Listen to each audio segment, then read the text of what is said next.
Hello all, welcome to adrenaline. ഇന്ന് നമ്മൾ നോക്കാൻ പോകുന്നത് കുറച്ച് ഫിസിയോളജിക്കൽ ബേസിസ് ആണ്. നമ്മൾ പ്രീവിയസ് ഇയർ ക്വസ്റ്റ്യൻസ് നോക്കുകയാണെങ്കിൽ നല്ലോണം റിപ്പീറ്റഡ് ആയിട്ട് ചോദിച്ചിട്ടുള്ളതാണല്ലോ. പല പല ഫിസിയോളജിക്കൽ ബേസിസ് നമ്മൾ കാണുന്നുണ്ട്. അപ്പോൾ അതിൽ കുറച്ച് ഇമ്പോർട്ടൻറ്റ് ടോപ്പിക്സ് ഫിസിയോളജിക്കൽ ബേസാണ് നമ്മൾ ഡിസ്കസ് ചെയ്യാൻ പോകുന്നത്. അപ്പോൾ അതേ ലാഗ് അടുപ്പിക്കുന്നതിൽ നമുക്ക് നേരെ ക്വസ്റ്റ്യൻസിലേക്ക് പോകും. ഇത് അതിൻ്റെ പാർട്ട് 1 വീഡിയോ ആണ്. അതുപോലെ പാർട്ട് 2, 3 നമുക്ക് അപ്ലോഡ് ചെയ്യുന്നതായിരിക്കും. So first question: when K plus concentration is decreased in ECF, there is decrease in excitability. Extra ഫ്ലൂയിഡിൽ കെ പ്ലസ് കോൺസെൻട്രേഷൻ കുറയുമ്പം എക്സൈറ്റബിലിറ്റിയും കുറയുന്നുണ്ട്. അതിന് കാരണം എന്താണ് നമുക്ക് നോക്കാം. വെൻ പൊട്ടാസ്യം അല്ലെങ്കിൽ K plus level is in the ECF decreases, it make it hard for the neurons and muscle to generate action potential. ഈ ന്യൂറോൺസ് അല്ലെങ്കിൽ മസിൽസിനൊക്കെ ആക്ഷൻ പൊട്ടൻഷ്യൽ ജനറേറ്റ് ചെയ്യാൻ നല്ല പാടാണ്. അതായത് എക്സൈറ്റബിലിറ്റി ഉണ്ടാക്കാൻ ഭയങ്കര പാടാണ് കെ പ്ലസ് ലെവൽ കുറയുവാണെങ്കിൽ. This is because potassium helps restore the resting membrane potential. RMP ഇല്ലേ, ആക്ഷൻ പൊട്ടൻഷ്യലിന് ശേഷമുള്ള RMP, അതിനെ റീസ്റ്റോർ ചെയ്യാൻ പൊട്ടാസ്യം ഹെൽപ്പ് ചെയ്യുന്നുണ്ട്. And with the lower potassium the membrane stays depolarised. Potassium കുറവായിട്ടുള്ള സമയത്തെങ്കിലും മെംബ്രെയിൻ ഡീപോളറൈസ്ഡ് സ്റ്റേറ്റിലായിരിക്കും. ദാറ്റ് ഈസ് ആക്ഷൻ പൊട്ടൻഷ്യലിൽ നിന്ന് ശേഷമുള്ള RMP, റെസ്റ്റിംഗ് മെംബ്രെയിൻ പൊട്ടൻഷ്യലിനെ റീസ്റ്റോർ ചെയ്യാൻ പറ്റുന്നില്ല. ഡീപോളറൈസ്ഡ് സ്റ്റേറ്റിലായിരിക്കും മെംബ്രെയിൻ ഇരിക്കുന്നത്. And make it hard for to generate new action potential. അപ്പോൾ ഇത്രയേ ഉള്ളൂ. ഈ നമ്മുടെ എക്സ്ട്രാ സെല്ലുലാർ ഫ്ലൂയിഡ് ബോളിൽ പൊട്ടാസ്യം കുറയുമ്പോൾ എക്സൈറ്റബിലിറ്റി കുറയുന്നുണ്ട്. കാരണം ഈ പൊട്ടാസ്യമാണ് റെസ്റ്റിംഗ് മെംബ്രെയിൻ പൊട്ടൻഷ്യലിനെ റീസ്റ്റോർ ചെയ്യുന്നത്. Okay, then second question: Na+K+ pump is an electrogenic pump. നമുക്ക് എല്ലാവർക്കും അറിയാം ഈ Na+K+ പമ്പിൽ എന്താ അവിടെ ചെയ്യുന്നത്. അതൊരു net movement of electric charges നമുക്ക് ജനറേറ്റ് ചെയ്യുന്നുണ്ടല്ലോ. ദാറ്റ് ഈസ് 3 Na+ ഔട്ട്, 3 Na+നെ പുറത്തോട്ടും 2 Na+നെ അകത്തേക്കുമായിട്ടാണ് പമ്പ് ചെയ്യുന്നത്. അപ്പം ഇപ്പം നമുക്ക് എന്താ ടോട്ടൽ മൂന്ന് പോസിറ്റീവ് ചാർജ് പുറത്തോട്ട് പോയി, 2 നെഗറ്റീവ് ചാർജ് അകത്തോട്ട് വന്നു അല്ലേ. എന്ന് വെച്ചാൽ ഒരു പോസിറ്റീവ് ചാർജ് എക്സ്ട്രാ ആണ് പുറത്ത് പോയേക്കുന്നത്. This create a net movement of 1 positive charge out of the cell, making the inside of the cell more negative, that is hyperpolarised. This helps to maintain resting membrane potential and regulate cellular excitability. അപ്പോൾ അതുകൊണ്ടാണ് ഈ Na+K+ പമ്പിനെ ഇലക്ട്രോജനിക് pump എന്ന് വിളിക്കുന്നത്. Then third question: hypertonic solution like mannitol given IV in cerebral edema. cerebral edema നമ്മൾ mannitol IV ആയിട്ട് കൊടുക്കുന്നത് എന്തുകൊണ്ടാണ്? Like hypertonic solution എന്തുകൊണ്ടാണ് കൊടുക്കുന്നത്? കാരണം അത് കൊടുക്കുന്ന വഴി ബ്രെയിൻ സ്വെല്ലിങ് കുറയുന്നുണ്ട്. എങ്ങനെ? By pulling out excess of water from the brain tissue. അതുപോലെ ഇറ്റ് റെഡ്യൂസസ് ഇൻട്രാക്രീനിയൽ പ്രഷർ. അപ്പോൾ ഈ രണ്ട് കാരണം കൊണ്ട്, മെയിൻലി ഈ രണ്ട് കാരണം കൊണ്ടാണ് ഹൈപ്പർട്ടോണിക് സൊല്യൂഷൻ പോലത്തെ സൊല്യൂഷൻസ് സെറിബ്രൽ എഡിമയിൽ നമ്മൾ കൊടുക്കുന്നത്. Next ORS, oral rehydration solution in dehydration. Dehydration സമയത്ത് നമ്മൾ ORS കൊടുക്കുന്നത് എന്തുകൊണ്ടാണ്? കാരണം this ORS replaces lost water and electrolyte. Okay, lost water ഇലക്ട്രോലൈറ്റിനെയൊക്കെ റീപ്ലേസ് ചെയ്യുന്നുണ്ട്. അതുപോലെ helps body absorb water and electrolytes better. കുറച്ചും കൂടെ ബെറ്റർ ആയിട്ട് വാട്ടർ ഇലക്ട്രോലൈറ്റ്സിനൊക്കെ അബ്സോർബ് ചെയ്യാൻ ബോഡിക്ക് പറ്റുന്നുണ്ട്. അതുപോലെ slows down stool output slows down ചെയ്തിട്ട് ഡയേറിയയുടെ സിവിയറിറ്റിയും കുറയ്ക്കുന്നുണ്ട്. അപ്പോൾ അതുകൊണ്ടൊക്കെയാണ്. കാരണം ഡയേറിയ വഴി ഡിഹൈഡ്രേഷൻ ഉണ്ടാവില്ല. സിവിയർ ഡയേറിയൊക്കെ ഡിഹൈഡ്രേഷൻ ഉണ്ടാവും. അപ്പം ഈ ഡിഹൈഡ്രേഷൻ സമയത്ത് ORS കൊടുക്കാൻ മെയിനായിട്ട് ഈ 3 കാരണങ്ങളാണ് ഉള്ളത്. Next is paralysis after eating shellfish. ഈ ഷെൽഫിഷ് ഒക്കെ കഴിച്ചു കഴിയുമ്പോൾ ചിലർക്ക് പാരാലിസിസ് ഉണ്ടാകുന്നുണ്ട്. അതിന് കാരണം എന്തെന്നോ, ഒരു ഷെൽഫിഷ് പോയിസണിങ് ആണ്. സാക്സിറ്റോക്സിൻ എന്നൊരു ടോക്സിൻ ഉണ്ട്. ഓക്കെ, അതൊരു ന്യൂറോടോക്സിനാണ്. ഈ ഷെൽഫിഷിലൊക്കെ ഉള്ളതാണ്. അപ്പോൾ അതെന്താ ചെയ്യുന്നത്? ഇറ്റ് ബ്ലോക്സ് നെർവ് ഇമ്പൾസസിനെ ബ്ലോക്ക് ചെയ്യും ഈ ന്യൂറോടോക്സിൻ. അതുകൊണ്ടാണ് ന്യൂറോടോക്സിൻ എന്ന് വിളിക്കുന്നത്. അപ്പം ഈ ഷെൽഫിഷിനകത്തൊരു ന്യൂറോടോക്സിൻ ഉണ്ട്, കണ്ടാമിനേറ്റഡ് ഷെൽഫിഷിൽ. അപ്പോൾ അതുവഴി മസിൽ പാരാലിസിസ് ഉണ്ടാവും, നെർവ് ഇമ്പൾസസിനൊക്കെ ബ്ലോക്ക് ചെയ്തിട്ട്. Next question: cardiac muscle cannot be tetanised. Tetanisation എന്താണ്? ടെറ്റനൈസേഷന് rapid repeated stimulation of muscle fibres വേണം. ഓക്കെ, നമ്മുടെ കാർഡിയാക് മസിലിൻ്റെ പ്രത്യേകത എന്താ? ലോങ് റിഫ്രാക്ടറി പീരീഡ് ആണ്. അതുകൊണ്ട് തന്നെ റാപ്പിഡ് സ്റ്റിമുലേഷൻ അതങ്ങ് പ്രിവെൻറ്റ് ചെയ്യും. കാർഡിയാക് മസിലിന് എന്തിനു വേണ്ടി ഡിസൈൻ ചെയ്തേക്കെന്നറിയോ? For continuous rhythmic contraction, like heart pumping ഒക്കെ. അങ്ങനത്തെ ഒരു കണ്ടിന്യൂസ് റിതമിക് കോൺട്രാക്ഷനാണ് കാർഡിയാക് മസിലുള്ളത്, അല്ലാതെ ടെറ്റനിക് കോൺട്രാക്ഷൻ അല്ല. ഓക്കെ, അപ്പോൾ അതുകൊണ്ടാണ് കാർഡിയാക് മസിലിന് നല്ല ലോങ് റിഫ്രാക്ടറി പീരീഡ് ഉള്ളതുകൊണ്ടും അതുപോലെ തന്നെ മെയിൻ പണി ഈ റിതമിക് കോൺട്രാക്ഷൻ ഒക്കെ ചെയ്യാനായിട്ടാണ്. അതുകൊണ്ട് തന്നെ കാർഡിയാക് മസിൽ ടെറ്റനൈസ് ആവത്തില്ല. അപ്പം ഈ ഒരു 6 ക്വസ്റ്റ്യൻ്റെ ഫിസിയോളജിക്കൽ ബേസ് നമ്മളിവിടെ എക്സ്പ്ലെയിൻ ചെയ്തേക്കുന്നത്. അടുത്ത question: treppe is possible in cardiac muscle. Okay, അപ്പം എന്താണ് ട്രെപ്പെ? ട്രെപ്പയുടെ വേറൊരു നെയിമാണ് staircase phenomenon. It refers to the idea that an increase in heart rate increases force of contraction that are generated by the myocardial cells with each heartbeat, despite accounting for all other influences. Okay, ഇതെന്താണെന്ന് വെച്ചാൽ ഓരോ പ്രാവശ്യം heart beat ചെയ്യുന്നതനുസരിച്ച് heart rate കൂടുന്നു, അത് force of കോൺട്രാക്ഷനെ കൂട്ടുന്നുണ്ട്. അപ്പോൾ എന്താ ഒരു stair case പോലെ അങ്ങനെ കയറി പോകുന്നു, ആ രീതിയിലായിട്ടാണ് ഈ ഒരു ഫിഗർ കണ്ടില്ലേ, ട്രെപ്പേ.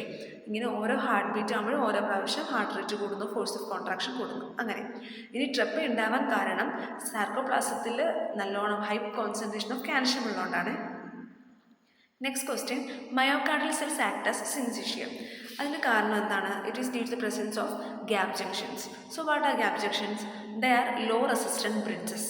അവരുടെ പണി എന്താണ്? Which conduct the excitation from one cell to another. അപ്പോൾ ഗ്യാപ് ജംഗ്ഷൻ്റെ ജോലിയാണത്. അതൊരു ലോ റെസിസ്റ്റൻറ്റ് ബ്രിഡ്ജസ് ആണ്, conduct excitation from one cell to another. അതുപോലെ gap junction connect cytoplasm of to adjacent cell. Next question, digitalis is used for cardiac failure. ഡിജിറ്റാലിസിൻ്റെ പ്രത്യേകത എന്താ? They block Na+K+ATPase pump, they decrease calcium removal from the cytoplasm and positive inotropic effect. Okay, അപ്പം Na+K+ATPase പമ്പിനെ block ചെയ്യുന്നു, അതുപോലെ സൈറ്റോപ്ലാസത്തിൽ നിന്ന് calcium റിമൂവലിനെ ഡിക്രീസ് ചെയ്യുന്നുണ്ട്. Main factor positive inotropic effect, that is increase in force of contraction. അതാണ് പറയുന്നത്. Next question, increase in calcium decreases excitability. High intracellular calcium level can bind to troponin, tropomyosin, and that leads to muscle contraction. അപ്പോൾ calcium level അത് calcium ട്രോപ്പോണിനെയും ട്രോപ്പോമയോസിനെയൊക്കെ പോയി bind ചെയ്യുന്നുണ്ട്, muscle contraction ഉണ്ടാകുന്നുണ്ട്. ഇനി excessive ആയിട്ടുള്ള calcium ആണെങ്കിൽ it inhibit voltage gated calcium channel and it reduce activity of sodium channel and also it decreases the excitability of cardiac muscle cell. അപ്പോൾ ഈ നമ്മൾ കാൽഷ്യം എക്സസീവ് ആണെങ്കിൽ, നോർമലി കാൽഷ്യം മസിൽ കോൺട്രാക്ഷൻ ഉണ്ടാക്കുന്നുണ്ട്, കുഴപ്പമൊന്നുമില്ല. ഇനി excessive calcium ആണെങ്കിലാണ് ഇത്രയും കാര്യങ്ങൾ നടക്കുന്നത്, അതുകൊണ്ട് അത് എക്സൈറ്റബിലിറ്റി കുറയ്ക്കുന്നുണ്ട്. Then T3 is physiologically more active than T4. T3 is seen more in free form. അതിന് നമ്മൾ കാരണങ്ങൾ പറയാം. T3 T4നേക്കാൾ ഫിസിയോളജിക്കലി ആക്റ്റീവ് ആകുന്നതിൻ്റെ കാരണങ്ങൾ പറയാം. First reason, T3 is more seen in free form. That is, it is less tightly bound to plasma protein. Plasma protein അത്ര tightly bound ചെയ്തിട്ടില്ല, അതുകൊണ്ട് ഇത് ഫ്രീ ഫോമിലായിരിക്കും T3 കൂടുതലായിട്ട്. പിന്നെ T3ക്ക് ഗ്രേറ്റർ അഫിനിറ്റിയാണ് for nuclear thyroid hormone receptors. പിന്നെ T3യുടെ ഹാഫ് ലൈഫ് ഭയങ്കര ഷോർട്ടാണ്, ജസ്റ്റ് 1 to 3 days ഒക്കെ ഉള്ളൂ. ആക്ഷൻസ് ഭയങ്കര റാപ്പിഡാണ്. അതുപോലെ T4 വെച്ച് നോക്കുമ്പോൾ T3 ഈസിലി അബ്സോർബ്ഡ് ആണ്. അപ്പോൾ ഈ കാരണങ്ങളുണ്ട് T3 is physiologically more active than T4. Last question, visual disturbance in gigantism. Visual defect ആണ് due to effect of pituitary tumour. Okay, pituitary tumour കാരണമാണ് ഈ വിഷ്വൽ ഡിഫക്റ്റ് ഒക്കെ ഉണ്ടാകുന്നത്. ജൈജാൻറ്റിസം നമ്മൾ വിഷ്വൽ ഡിസ്റ്റർബൻസ് കാണുന്നത് എന്തുകൊണ്ടാണെന്ന് പറയുന്നത്. ജൈജാൻറ്റിസത്തിൽ പിറ്റ്യൂട്ടറി ട്യൂമറിൻ്റെ എഫക്റ്റ് ഉണ്ട്, അപ്പം അതുവഴി വിഷ്വൽ ഡിഫക്റ്റ് ഉണ്ടാകുന്നുണ്ട്. കാരണം എന്താ, പിറ്റ്യൂട്ടറി ട്യൂമർ ഉണ്ടാകുന്ന വഴി സെല്ലാറ്റോസിക്കൊക്കെ എൻലാർജ് ചെയ്തിട്ട് that enlarges sella turcica and compresses on optic chiasma. Okay, സെല്ലാറ്റോസിക്കയിൽ എൻലാർജ്ഡ് ആയിട്ട് അത് ഒപ്റ്റിക് കയാസ്മയിലൊക്കെ കംപ്രസ് ആവുന്നുണ്ട്, അതുവഴി ഹെഡേക്ക് ഉണ്ടാവുന്നുണ്ട്, അതുപോലെ വിഷ്വൽ ഡിസ്റ്റർബൻസ് ഒക്കെ ഉണ്ടാവുന്നുണ്ട്. മെയിനായിട്ട് പിറ്റ്യൂട്ടറി ട്യൂമറിൻ്റെ കാര്യവും അതുപോലെ ഒപ്റ്റിക് കയാസ്മയിലൊക്കെ കംപ്രസ് ചെയ്യുന്ന കാര്യമാണ് ജൈജാൻറ്റിസിൽ വിഷ്വൽ ഡിസ്റ്റർബൻസ് ഉണ്ടാകാൻ കാരണം. ചെയ്യാൻ പോകുന്നത് 13th തൊട്ടുള്ള ക്വസ്റ്റ്യൻസ് ആണ്. ഇതിൽ നമുക്ക് ആദ്യം പഠിക്കാനുള്ള ഫിസിയോളജിക്കൽ ബേസിസ് എന്താ, എക്സോതൽമോസ് എന്തുകൊണ്ടാണ് ഗ്രേവ്സ് ഡിസീസിൽ കാണാമെന്നുള്ളതാണ്. അപ്പോൾ നമുക്ക് എല്ലാവർക്കും അറിയാം, ഗ്രേവ്സ് ഡിസീസ് എന്ന് പറയുമ്പോൾ ഒരു ഓട്ടോ ഇമ്മ്യൂൺ ഡിസീസ് ആണെന്ന് പറയാം. ഇതെന്താ, എക്സസീവ് തൈറോയ്ഡ് ഹോർമോൺസ് പ്രൊഡ്യൂസ് ചെയ്യുന്ന ഒരു ഓട്ടോ ഇമ്മ്യൂൺ കണ്ടീഷനാണ്. അപ്പോൾ ഇത് എങ്ങനെ ഉണ്ടാവുന്നത്? ഇതിൽ സംഭവം എന്ന് വെച്ചാൽ നമ്മുടെ ഇമ്മ്യൂൺ സിസ്റ്റം സർട്ടൺ ഓട്ടോ ആൻറ്റിബോഡീസിനെ പ്രൊഡ്യൂസ് ചെയ്യും. ഈ ആൻറ്റിബോഡീസ് തൈറോയ്ഡ് സ്റ്റിമുലേറ്റിംഗ് ഹോർമോൺ അതിൻ്റെ റിസപ്റ്റേഴ്സിൽ പോയിട്ട് തൈറോൺ പ്രൊഡക്ഷൻ സ്റ്റിമുലേറ്റ് ചെയ്യും. അത് അങ്ങനെയാണ് ഈ ഗ്രേവ്സ് ഡിസീസ് ഉണ്ടാവുക. ഇതേ സെയിം ഓട്ടോ ആൻറ്റിബോഡീസ് എന്ത് ചെയ്യും, നമ്മൾ ഓർബിറ്റൽ ടിഷ്യൂസിലുള്ള റിസപ്റ്റേഴ്സിൽ പോയി ബൈൻഡ് ചെയ്തിട്ട് അവിടുത്തെ മസിൽസിൻ്റെ ഇൻഫ്ലമേഷനും സ്വെല്ലിങ്ങും ഉണ്ടാക്കും. അപ്പോൾ എന്തുണ്ടാവും, നമ്മൾ ഐബോൾസ് പ്രൊട്രൂഡ് ചെയ്തിരിക്കും. അതിനാണ് നമ്മൾ എക്സോഫ്താൽമോസ് എന്ന് പറയും. അപ്പോൾ നമുക്ക് മനസ്സിലായില്ലേ എന്തുകൊണ്ടാണ് നമ്മൾ ഗ്രേവ്സ് ഡിസീസിൽ എക്സോഫ്താൽമോസ് ഉണ്ടാവുക എന്ന്. അടുത്ത ക്വസ്റ്റ്യൻ എന്ന് പറയുന്നത്, നമ്മൾ ഹൈപ്പർ തൈറോയിഡിസമുള്ള ആൾക്കാരിൽ എന്തുകൊണ്ട് പൾസ് പ്രഷർ കൂടുന്നു എന്നുള്ളതാണ്. ഈ പൾസ് പ്രഷർ എന്ന് പറയുമ്പോൾ എന്താണ്, നമ്മളെ സിസ്റ്റോളിക് പ്രഷറിനും നമ്മളെ ഡയസ്റ്റോളിക് പ്രഷറും തമ്മിലുള്ള ഡിഫറൻസ് അല്ലേ നമ്മൾ പൾസ് പ്രഷർ എന്ന് പറയുക. ഈ തൈറോയ്ഡ് ഹോർമോൺസിന് നമുക്ക് എല്ലാവർക്കും അറിയാം അതിന് കാർഡിയാക് ആക്ടിവിറ്റിയിൽ എഫക്റ്റ് ഉണ്ട് എന്നറിയാം. അപ്പോൾ ഈ തൈറോയ്ഡ് ഹോർമോൺസ് കൂടുന്ന കണ്ടീഷനാണ് ഹൈപ്പർ തൈറോയിഡിസം. ഈ ഹൈപ്പർ തൈറോയിഡിസത്തിൽ ഈ തൈറോയ്ഡ് ഹോർമോൺസ് എന്ത് ചെയ്യും, നമ്മൾ കാർഡിയാക് ആക്ടിവിറ്റി, കാർഡിയാക് കൺട്രാക്റ്റിലിറ്റിയും ഹാർട്ട് റേറ്റും കൂട്ടും. അപ്പോൾ നമ്മൾ എന്ത് കൂടും? സിസ്റ്റോളിക് ബ്ലഡ് പ്രഷർ കൂടും. അതേസമയം ഇത് എന്ത് കോസ് ചെയ്യും? പെരിഫറൽ വാസോ ഡൈലേഷനും കോസ് ചെയ്യും. അപ്പോൾ നമ്മളുടെ ഡയസ്റ്റോളിക് പ്രഷർ കുറയും. അപ്പോൾ ഇതിൻ്റെ ഡിഫറൻസ് എങ്ങനെയാവും? പൾസ് പ്രഷർ കൂടൂലേ? അപ്പോൾ ഇതുകൊണ്ടാണ് ഇൻക്രീസ്ഡ് സിസ്റ്റോളിക് പ്രഷറും ഉണ്ടാകുന്നു, ഡിക്രീസ്ഡ് ഡയസ്റ്റോളിക് പ്രഷറും ഉണ്ടാകുന്നു. അപ്പോൾ ഇതിൻ്റെ ഗ്യാപ്പ് കൂടും, അങ്ങനെ ഇൻക്രീസ്ഡ് പൾസ് പ്രഷർ ഉണ്ടാകുന്നു.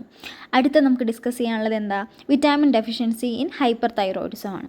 ഈ വിറ്റാമിൻ ഡെഫിഷ്യൻസി നമുക്കറിയാം, തൈറോയ്ഡ് ഹോർമോൺസിന് നമ്മുടെ വിറ്റാമിൻസ്, നമ്മൾ ഒത്തിരി മെറ്റബോളിക് ആക്ടിവിറ്റീസ് ഉണ്ടെന്ന് നമുക്കറിയാമല്ലോ. അതേപോലെ തന്നെ ഇതിന് വിറ്റാമിൻ ടേൺ ഓവറിൻ്റെയും അതിൻ്റെ മെറ്റബോളിസം റേറ്റിനെയും കൺട്രോൾ ചെയ്യാനുള്ള കഴിവുണ്ട്.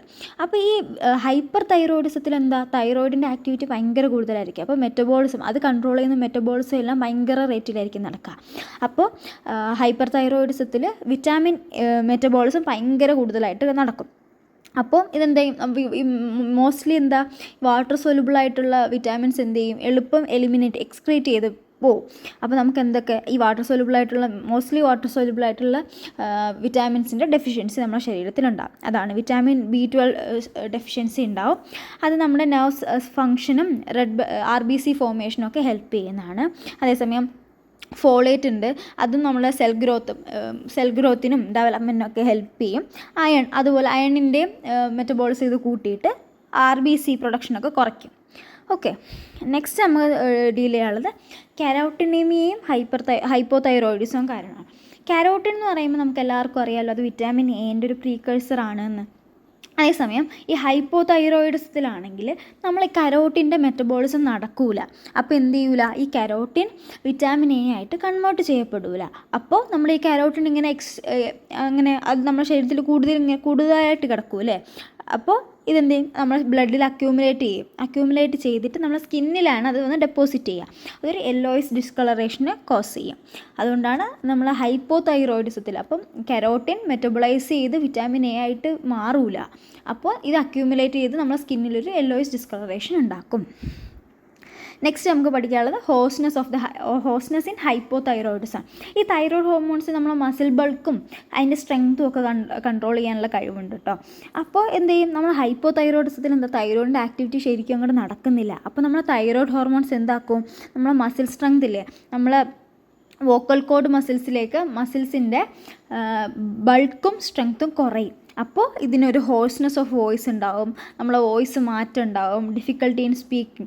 നമ്മളിപ്പം പിന്നെ സെക്കൻഡ് ഇയറിലെ പോസ്റ്റിങ്ങിലൊക്കെ കാണുമ്പോൾ ഇങ്ങനെ പറയുന്ന കേൾക്കാം. എന്ന് വെച്ചാൽ ഡോക്ടറിന് ആ രോഗിയോട് സംസാരിക്കുമ്പോൾ തന്നെ അറിയാൻ പറ്റും ഇയാൾക്ക് ഹൈപ്പോതൈറോയിഡിസം ആണോ ഹൈപ്പോതൈറോയിഡിസം ആണോ എന്ന്. കാരണം വെച്ചാൽ അയാളുടെ നോർമൽ വോയിസിനേക്കാളും ഒരു ഹോഴ്സ്നെസ് നമുക്ക് ഫീൽ ചെയ്യും.